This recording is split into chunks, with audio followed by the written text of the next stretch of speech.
back to the channel. It's Allie. If you're new here, I make like videos with me and my daughter, just kind of day to day what we do together.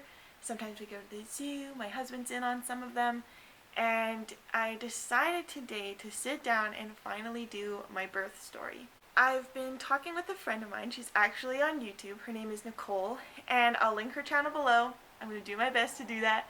And she has been talking with me. She just had a brand new baby, and she actually told her birth story on her channel, and we were talking back and forth about our experiences, and I think she asked me if I would ever make a video on it, or maybe she said I should. And I've actually been scared to. If you've been watching me, you know that Raylyn, my daughter, she's 13 months old now. And it's been a year and I haven't made it. I think originally it was because it was really hard for me to talk about, and I struggled with it for a really, really long time. And honestly, I still do. I was also scared that it would come across like I was complaining, or saying poor me, or my experience is the worst it ever could be. I know that women have it worse than I did. And then I also felt stupid that it was honestly, it was really traumatic for me. Mine was scary, and I was scared. I didn't feel secure a lot of the time. I don't know, this stuff needs to be talked about. I know other women have gone through this, and when I was going through it, I was I had no idea it was gonna be like this. Before I start, I do want to put a little disclaimer. I'm gonna be talking about birth and labor. I'm going to be talking about an emergency C-section. If any of that is hard for you to watch, or if any of that triggers you in some way, I'm just putting it out there. I still have a hard time watching labor and delivery videos, and they used to be my favorite thing to watch. I understand that feeling. It's hard to explain, but sometimes it's just something that you can't watch. A few months after having Raylyn, I watched The Father of the Bride 2, and in that movie, the mom and the daughter go into labor, and I literally had a panic attack. I couldn't handle watching it. And that's a silly Disney movie. Okay, leading up to when I had Raylyn, I had been going to non-stress tests a lot. And that was just because my BMI was higher. So I would go, and a lot of the times Raylyn wouldn't move a lot, and I'd have to drink water, or one time the nurse actually brought me pop because that wakes up the baby. I never was worried in that way. Raylyn moved a lot at nighttime, and I was always there in the morning, so it just took longer for her. The appointment was supposed to be 20 minutes, and I was always there for more than an hour because they needed to get a certain amount of data. So I was 38 weeks, and they had talked a little bit for the past, I'd say month, about preeclampsia. My blood pressure was high, and it technically was in the range of being good, but it was on the very highest end of the good range. So it was worrying them, because I guess every appointment my blood pressure was higher, I guess. I don't know. They kept talking about preeclampsia, and then they would say, no, I don't think it's preeclampsia. Then the next time I'd be maybe it's preeclampsia. And they sent me for blood work. Everything came back fine. Nothing seemed out of the ordinary. It was just I had high blood pressure. And then at my 38-week appointment, I had a non-stress test that morning. So I went to the non-stress test and then literally drove to my doctor's appointment. Now at the non-stress test, it took a long time to find the heart rate again, or to keep it. She kept moving. That's what I think. I think they would put the little thing on my stomach, and then Raylyn would do a flip, and she would move over. So I was there for a really long time because you have to monitor how many kicks you feel. They give you a button, and you sit in a room, and then they stick something to your belly, and every time you feel a kick, you push the button. That's what they want you to do. So it took a while for me to get enough kicks in. She didn't say anything to me. It seemed normal, and to me, because each one kind of was the same way. It was a little bit harder that time though, but it didn't scare me or anything. So then I went to the doctor's office, and the doctor's okay, did she talk to you about it? No. And she's okay, we're kind of concerned. They talked about inducing me already just because of the preeclampsia stuff. They mentioned that once I hit 40 weeks, they would probably induce me just so I don't go any farther. At 38 weeks, she was like, yeah, we might induce you. Like, the non-stress test seemed a little funny. It seemed hard to find her heart rate. The doctor I went to was like in the next city over from where I live. And she was like, I'm gonna go see the chart myself tonight and I'll call you. She basically was like, you might get induced tomorrow. I was like, whoa, okay. Honestly, I was excited because I'm like, sweet. Like, I'm gonna meet my baby like 2 weeks before I thought I was going to. All of this happened in the morning. So I go home, don't hear anything. It's nighttime. I'm thinking, okay, like, things must be good. So then I get a phone call at like 7 p.m. And I didn't realize that, like, my doctor went on her time off.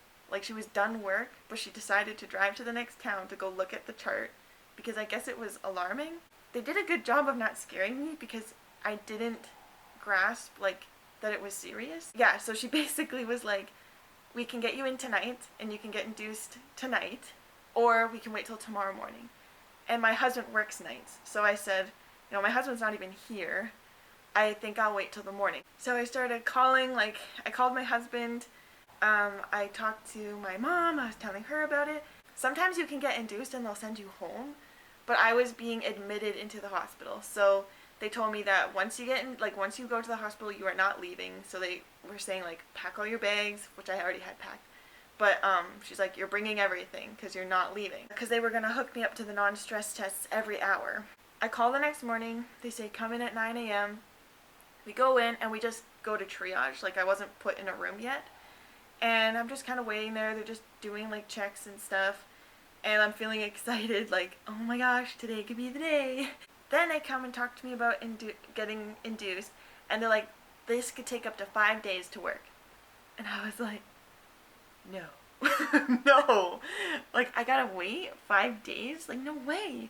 I remember being, like, pretty disappointed. I got induced. I don't know who's gonna watch this. If you're my family and you're a man, maybe just don't watch this video. Not that you would in the first place, but just saying. All I remember is the first time I was induced, it was like a string that they put inside me. All of the checks that they did on me, all of it really hurt. It was very uncomfortable for me, like very painful. So that sucked. I remember after a while I was like talking to my husband and my sister was with us. I'm like, I feel like I'm getting contractions way too fast. And that was something the nurse said to me. She's like, what we don't want to happen with you being induced is you having contractions too fast and too much. And I was thinking, I'm like, I'm getting a lot of contractions. I was using my contraction, like, counter app, and the app was saying, like, go to the hospital. Like, that's how many contractions I was having. And I wasn't supposed to. I wasn't supposed to be, like, having, like, labor contractions yet. So a nurse came in, I'm like, hey, I think my contractions are getting too close together. And she didn't even hook me up. She just stuck her hand on my stomach and was like, oh, see, your stomach's not tight, you're fine. And I just, like, in my head, I'm like, no, this isn't right. Like, this is what they were warning me about. But it wasn't too bad for a while.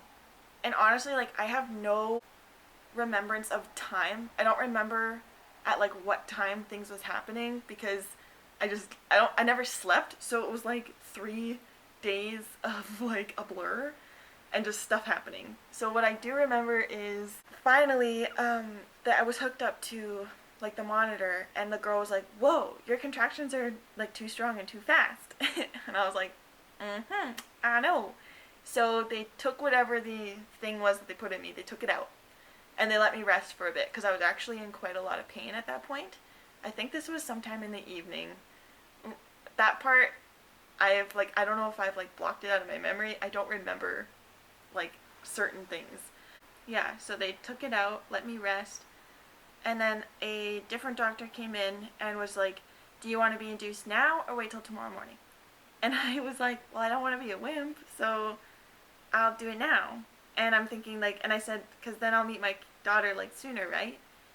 And he, like, didn't even say anything to me.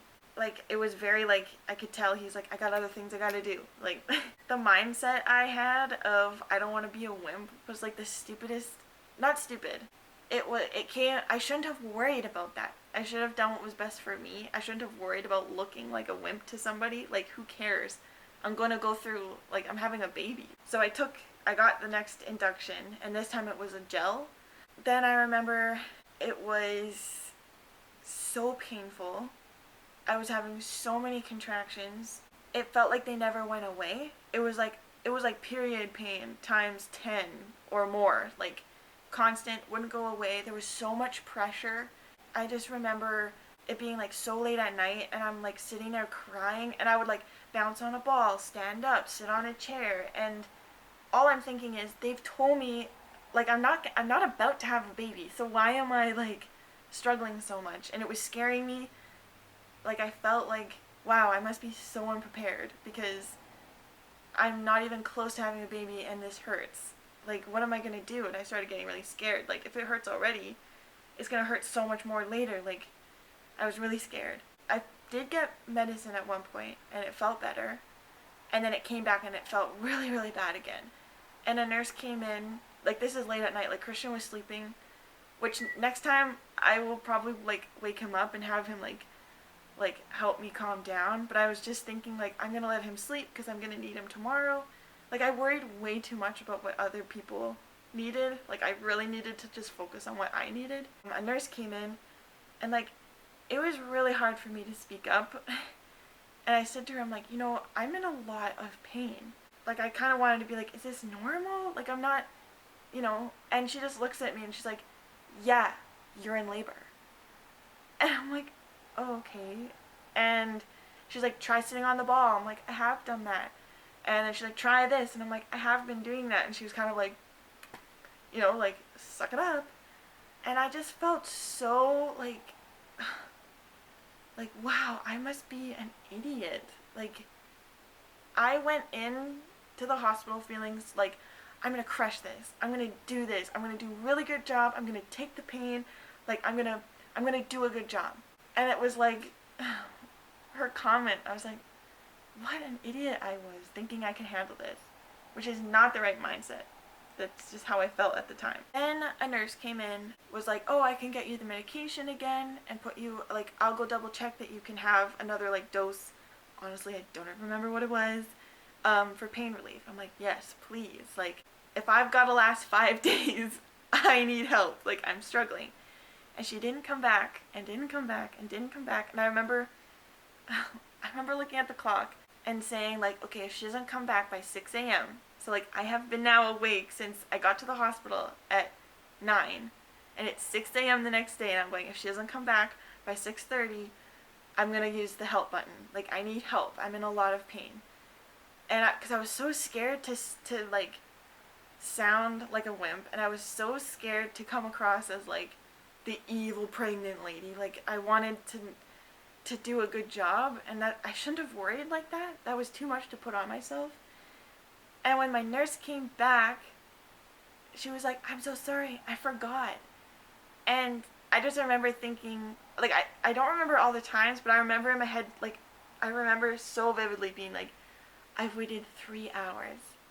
3 hours, and you forgot. Like, if I would have just pushed the freaking button and reminded her, but I was too scared to. So she finally gave me the medicine. And I fell asleep because it didn't hurt anymore. And then I woke up around 9 the next day in pain. Like, the pain woke me up. So I had about, like, 2.5, 3 hours of sleep. I think I got induced again that day. I know I got induced 3 times total. I just don't remember all, like, when I was getting induced. So this day, the second day at the hospital, is a total blur. I do not remember the times of everything. I just remember being in excruciating pain. I wasn't dilating at all, so they weren't giving me an epidural because that can slow it down, and I was like nowhere close to giving birth. And I just remember thinking like, how am I gonna do this? And I was in a room with a bath, and the bath was like the only thing that made it like slightly tolerable. And they kept getting me out of the bath because I had to keep getting hooked up to the non-stress tests. And then a nurse would come in and go, get in the bath. And then another nurse would be like, you got 15 minutes, you gotta get back out. And like, it was so hard. Like the whole time I'm feeling like I'm failing. I don't want to cry. I felt like such a failure. And I shouldn't have felt that way. I know that now, but in that, there was like things that I didn't want to happen. I remember going into it going like, I don't want to get sick. And I got sick and I was throwing up.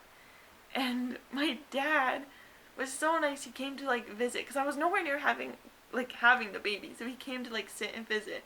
And I'm like throwing up and I'm in extreme pain. And I was like, sorry, Dad. And my parents were like, why are you saying sorry to him? Like, he's fine.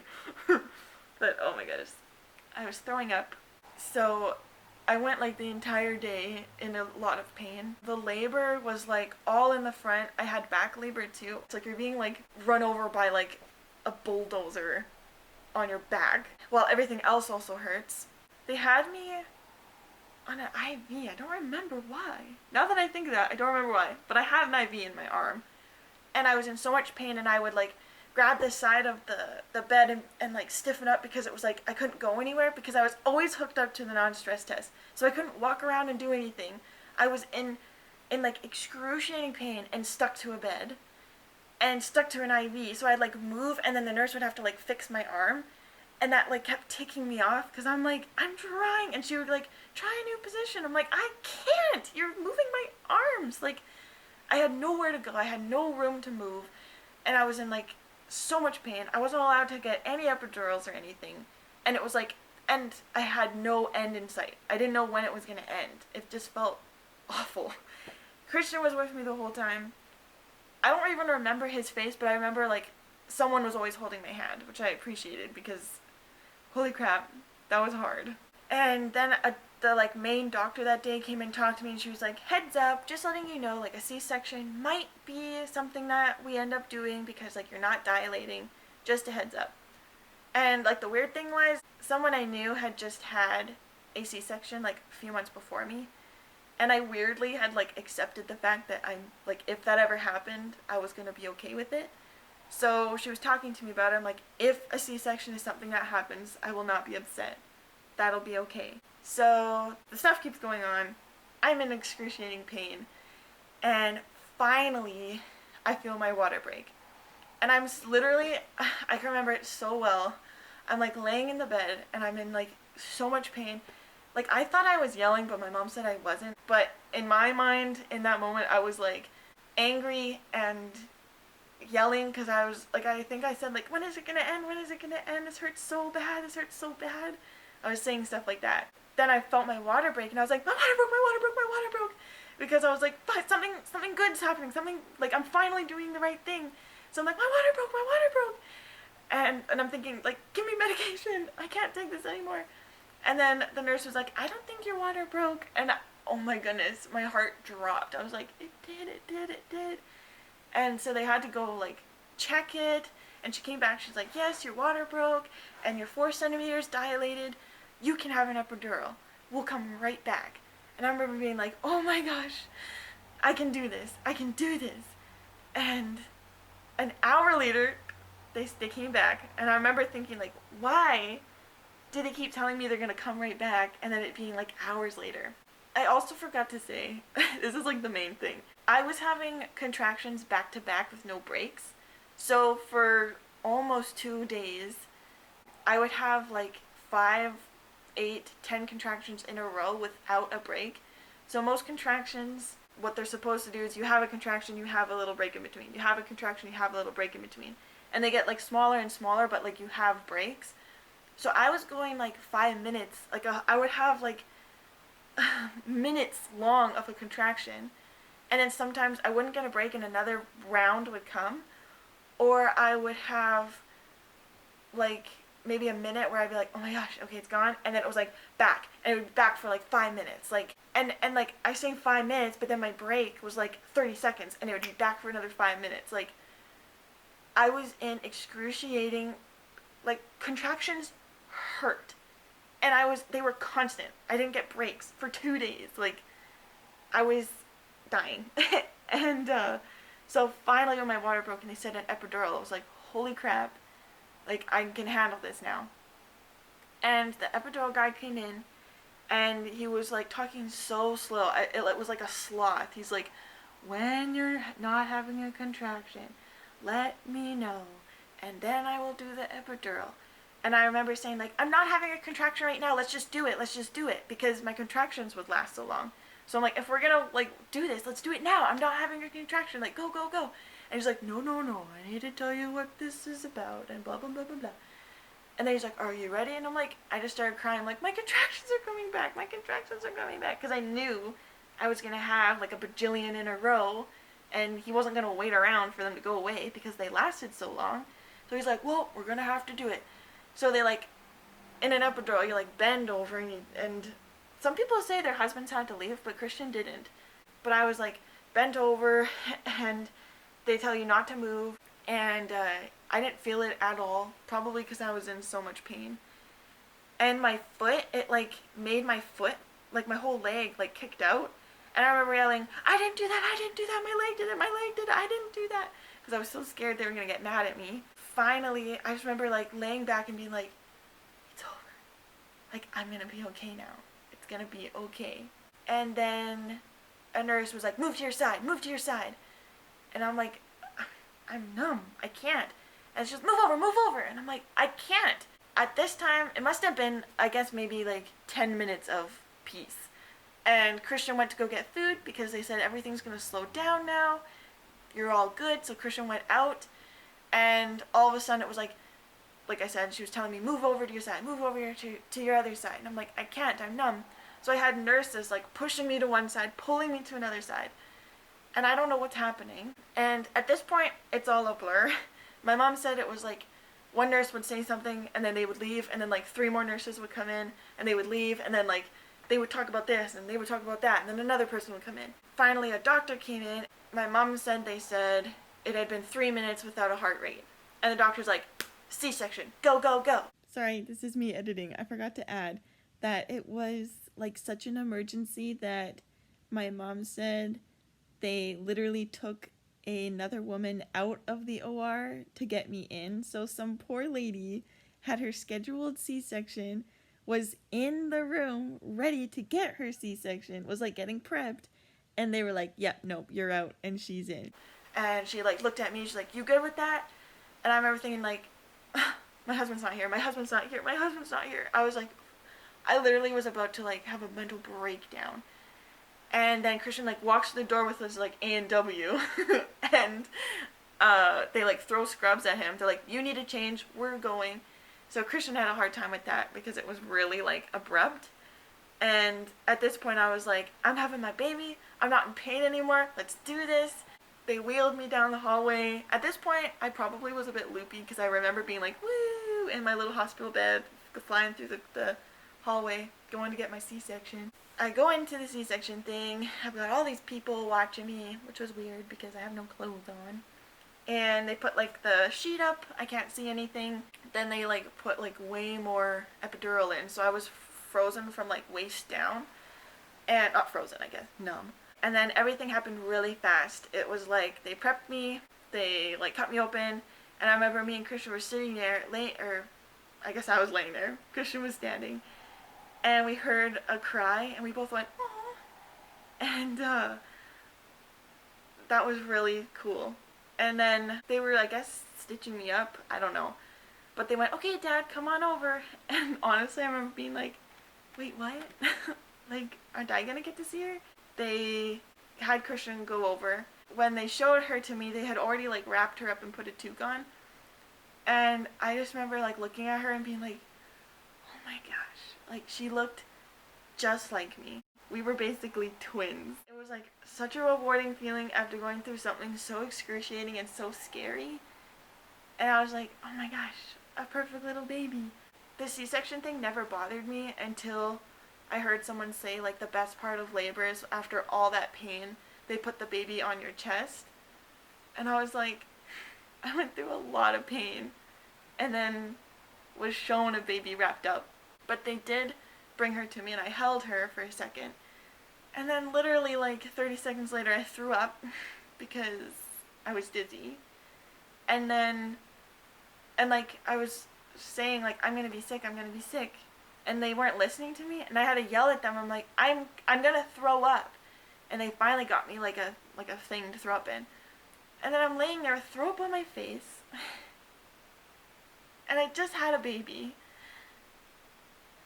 Like, I'm gonna be honest, like, out of the women I've talked to, I had a really weird experience. Like, it was like no one had compassion, and like I said, like that one nurse who was like, yeah, you're in labor.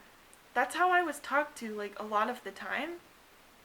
And I just felt so sad because I'm like, I just met my daughter, I've thrown up, and I literally have to, like, ask you for a tissue to clean myself up. Because they couldn't, like, they weren't paying attention to that, I guess. But then I got to go and hold her. That was, like, the best. I forgot to add that the people who actually did the like surgery were extremely nice. The guy who had to give me like the throw up tray and who I had to ask for a Kleenex from was the same guy who did the epidural. He was the epidural guy. He was just clueless. I don't think he was a bad guy. I think it was just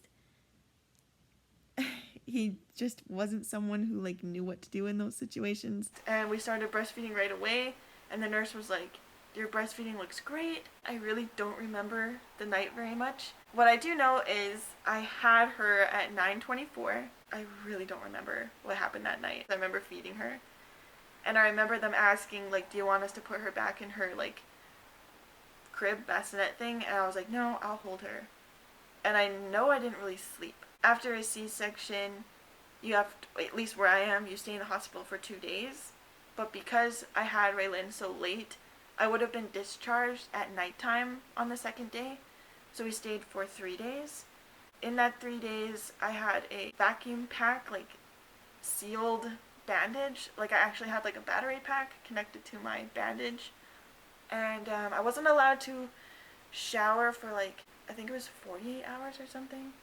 And then when I could shower, like, my mom had to help me because I couldn't really stand. I could barely walk. My legs and my feet were, like, so swollen that I couldn't, like, bend my foot.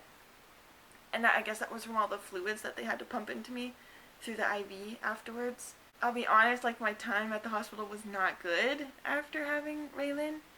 The breastfeeding, like, was really difficult. I think I'll make another video on that because it's, like, a whole nother story. Raylin lost, like, 10% of her weight, which they don't like, and they'll usually make you stay at the hospital. Luckily, we didn't have to. I think what made the recovery of the C-section so difficult for me was after going through all that labor and thinking, like, I'm okay now.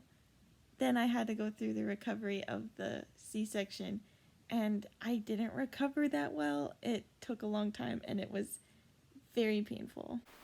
When we were discharged from the hospital, I literally could barely walk. So I was, like, shuffling down the hallway, and my mom's like, oh, maybe they can let us borrow a wheelchair. So she asked, and the nurse was like, sorry, if you can't walk out, you shouldn't be leaving. And I just remember thinking, like, why can't I get help? I feel like people are going to think I'm just bashing the people, but this is literally my story. This is literally what happened.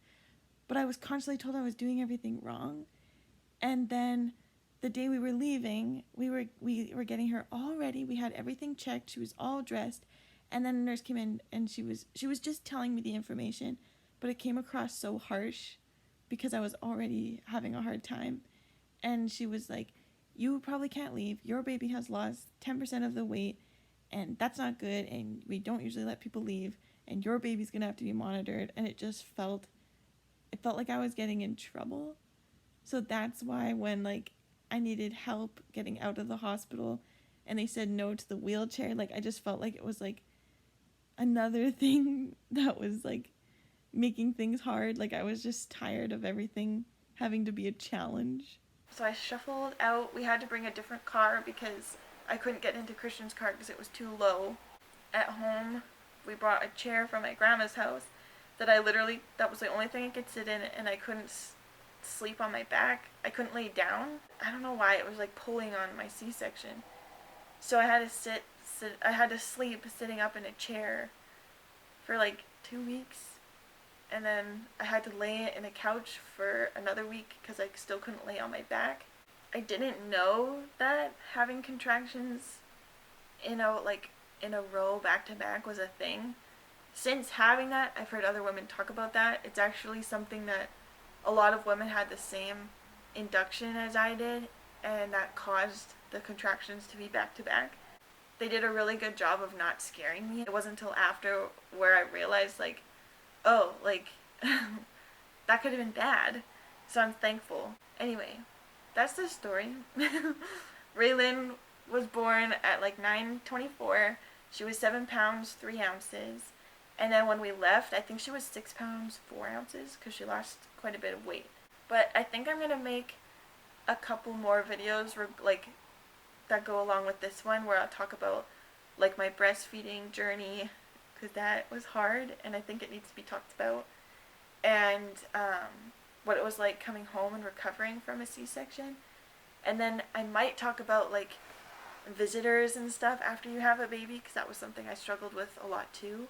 The first few days at home were really scary. I guess I just want to bring awareness to the fact that it's okay if you struggled during it. Like, I feel like I heard from a lot of people, like, I handled it so well, and, you know, I crushed it, and, yeah, it was hard, but I got through it. And I just remember thinking, like, mine was hard, and I don't feel like I did it very well. And I have a lot of, like, guilt because it wasn't, like, you watch labor and delivery videos, and not all of them are this way, but a lot of them are like, and then we went home and it was magical. And I guess I was like hoping it would stay magical for a long time, and I feel like the magical part went away really fast, and like reality hit, and it was like very hard. I'll get into it in another video, otherwise it's going to be really long. Okay, so I'm going to end it there. I don't know if I did a good job. I feel like I got really scrambled and lost my way a little bit, but that was my birth story. That's how Raylan came about. Obviously we're okay, everything's good. I figured things out, I felt more in control. I wanted to make this video so that someone like me who is very hard on themselves and goes in with this expectation of like, I can do this, and when things don't go well, that it's okay. And I don't think I can tell you, like, don't let it get to you, because I think as a mom and going through something like labor and delivery, even if you don't go through the labor part, any part of birth can be traumatic. And some people can get past that easier than others, and some people's experiences are different than others and traumatic in different ways. And mine was very traumatic for me, and it caused me a lot of stress and guilt and like heartache with it. And I just want other people to know that that's okay.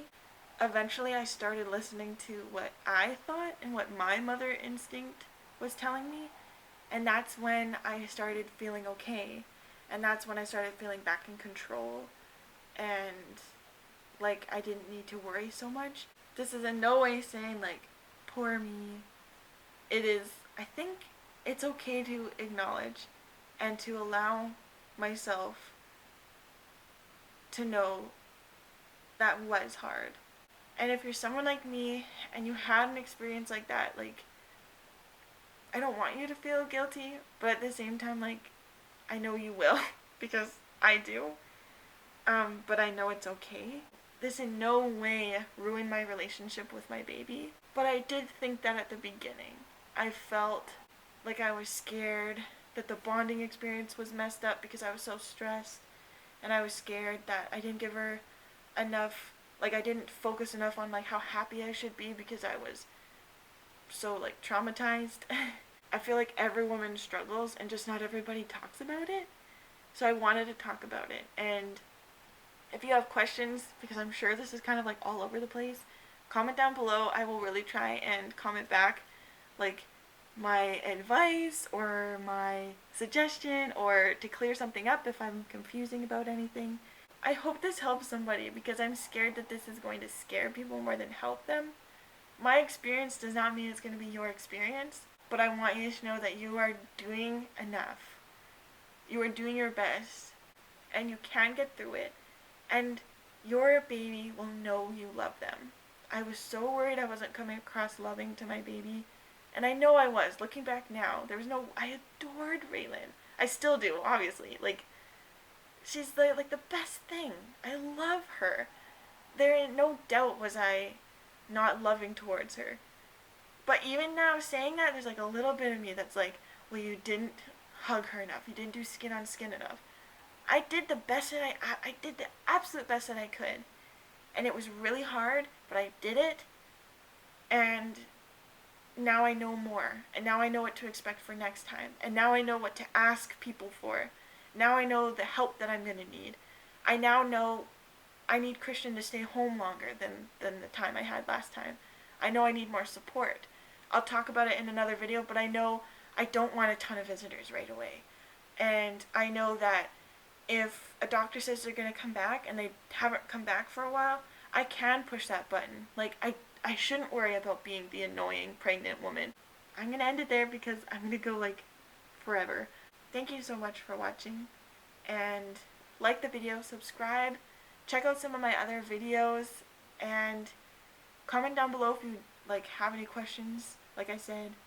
And stay tuned for the next part of this, I guess you would say series, I don't know. But yeah, I will see you guys really soon.